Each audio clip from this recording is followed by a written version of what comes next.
This one setting can be the difference between 0 or 10 million views on your next YouTube short. And by the end of this video, I'll show you how to fix it, along with 10 of the other most important settings to help you go from 0 view jail to millions of views per video. Alright, so the first thing on my list is something that 99% of people mess up on the first day of them even starting their channels. This feature gives you access to content appeals, pinning your comments, higher rate limits, but most importantly, monetization. But here's where most people make a huge mistake because it requires phone number and ID verification. And the way you handle this can quite literally make or break your YouTube channel before it's even started. And the setting I'm talking about here is actually called Advanced Features. And here's exactly where people go wrong. Never use your own face to verify. This is because YouTube can actually track and connect your face to all of the channels you own. So if you verify 10 totally different channels in different niches, all with the same face, and just one of them happens to get banned, literally every single one of your channels is cooked. This also will inherently mean that you are never going to be able to use your face to create any YouTube channel ever again. So what is the actual solution? Well, it might sound insane, but just use somebody else's face. That's literally it. It can be your mom, your brother, your friend. It does not matter. God knows it could be someone off the street because it's completely risk-free. YouTube will not punish you for this, and you'll never have to use that face again in the future.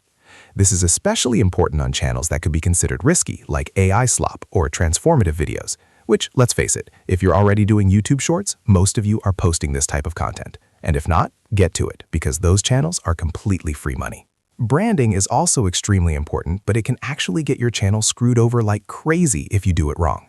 And I'm not talking about using inappropriate images. I don't think you guys are that dumb. It's actually something that they don't tell you about at all. YouTube seems to have some trust ratings for specific channels, and it hates if you rapidly change your profile picture, banner, or channel description. At best, it can affect your views by a little bit, but at worst, it can get your entire channel pretty much shadow banned off the algorithm. YouTube flags channels that consistently switch their branding as suspicious or bot-like. I know people who love to create a channel, put up a profile picture and banner, then change it 5 minutes later because they don't like the profile picture or aspect ratio. Then they change it again and again and again before they've even started posting. Then they sit there for days wondering why they're in algorithm jail. But behind the scenes, YouTube thinks you're trying to bypass their content filter, so they limit your channel until a real person can check it out. It's actually a bot that never gets around to it, because if you've ever tried to get through to an actual person that YouTube support, just start another channel at that point because it'll never happen. The solution is extremely simple though. Stick with your branding from day one, at least until the channel starts getting traction of some sort, like views, comments, or likes. So make sure to finalize all of your imagery before you even start the channel. Don't upload anything until you're happy with it, and then once you finally post it, keep it on your channel until you start getting views. Then you can decide to change it if you want. But at the end of the day, those things don't really matter. You just don't want to get screwed over by it before you even had a chance to succeed. Next is something I had to include just because of how important it can be as you start to scale your YouTube Shorts channel, and doing it wrong will give you problems you don't even want to run into. In your channel description, always include a contact email. This is for 2 reasons. First, when you start growing, it lets people easily reach out for sponsorships and partnerships, possibly making you way more money in the long run, which is a massive benefit. If you've watched any of my other videos or interviews with big creators, as much as 70% of their income comes from other sources like sponsorship and partnership revenue, and none of that would be possible if they didn't have a small email in their channel that looked like this. But secondly, and honestly maybe more importantly, it lets people contact you for copyright issues first, before striking your channel immediately without thinking. If you're using other people's content in any way, like this for example, this YouTuber discovered a forgotten tribe of people and recorded it. Even if you believe it's completely transformative and meets the eventuality as you start getting more views, but most often they'll try to reach out first to get you to take down the video through an email like this. They'll say something like take down the video or give me a percentage of the earnings, which is okay, but if you don't have any email, you're just going to wake up to your video getting strike and your channel getting destroyed before you even have a chance to do anything about it. And remember, if you get 3 copyright strikes, your channel gets instantly deleted, and honestly, there is no real way to get it back. YouTube's appeal system sucks. But here's the huge mistake that most people make. They put the same email they created the channel with as their contact email, which is literally the biggest security issue of all time, aside from like posting your password straight to Twitter. Because if people have your login email, all it takes is for your password to be leaked in any sort of database leaks, which happens so often. If I go to my screen over here and go to Have I Been Pwned, you can pretty much put your email in right here, check if you've been leaked in any sort of database before, and chances are most emails have.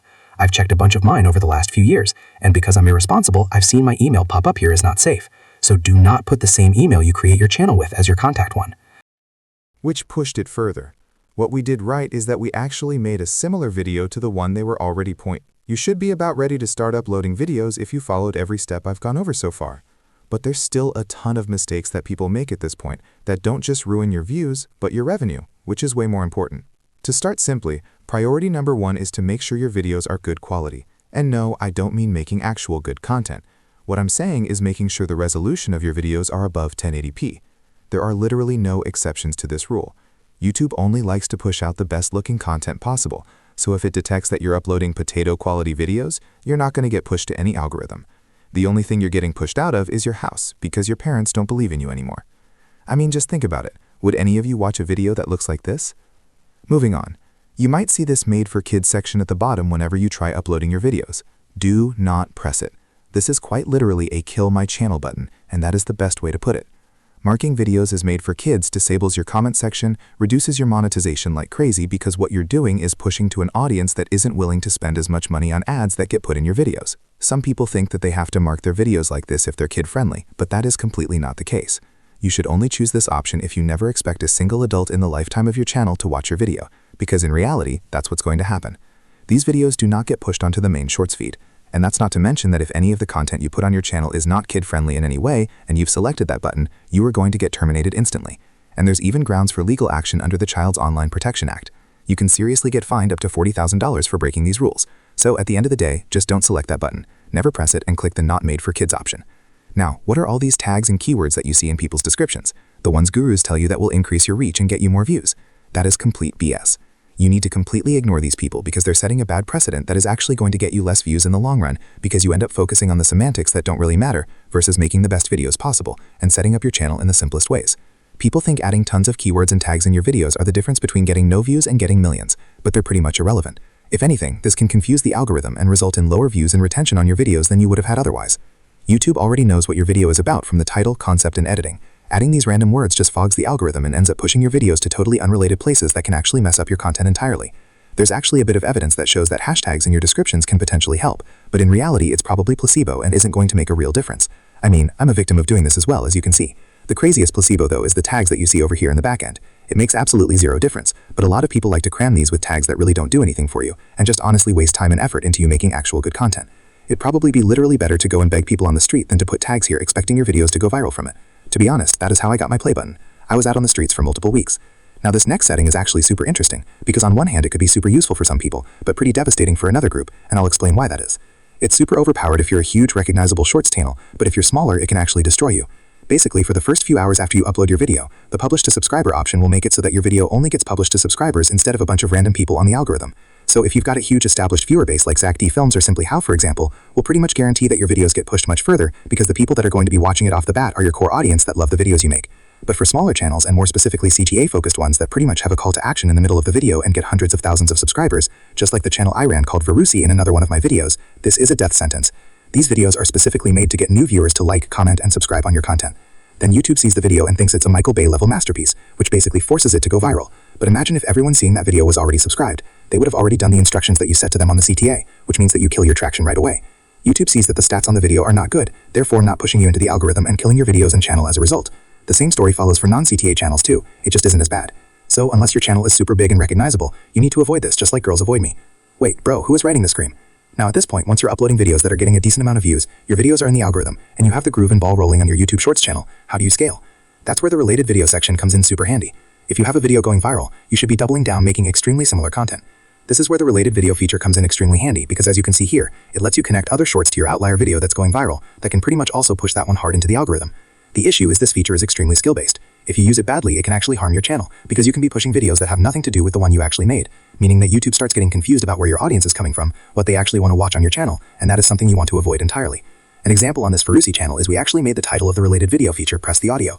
Now what this did is it made people think they could actually click on the audio we were using in the video to check out what the sound was, but in reality it just sent them to another similar video on our channel watching. So it wasn't like they were watching two different formats that didn't relate to them. This way we got the views we wanted, YouTube saw that the audience was enjoying the content and then pushed it out for everybody. But like I said again, until you properly start to blow up, you can leave this related setting completely alone. It only really comes in handy once you start getting bigger and the scale that's on your channel can meet the requirements of how cool that feature can be used. And the final setting is location. I saved this for so late in the video because an extreme amount of people are entirely wrong about how this works. Now, I live in Cyprus, but I travel across the entire world pretty consistently. I mean, I was in Thailand last week. I'm in Los Angeles today, and I'm probably going to go to New York next weekend. But do any of my channels really show that?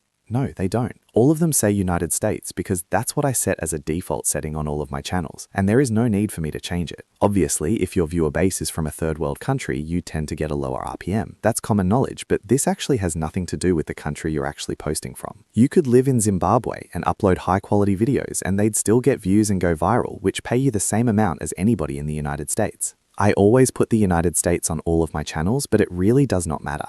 My students in my program live all over the world, UK, Brazil, Cape Town, Sweden. As long as they make good videos, they get results, which obviously they tend to do. So the one thing that could be a reason for you to change your region would be for brands to reach out to you and think that you're from a more serious location, which only really is important once you have a bigger channel, and more importantly than that, a channel that is actually going to get brands' attention, which 99% of the time with YouTube Shorts is irrelevant. Oh, and one thing I almost totally forgot about as I was watching this back in the edit, but auto-dubbing can actually play a massive role in your Shorts channel if you do it correctly. Obviously, not everyone in the planet speaks English, especially not these 10-year-olds who haven't fully developed yet, if you would say so. So in some cases, you can actually let YouTube grow your channel a ton if you allow them to automatically translate your videos for you.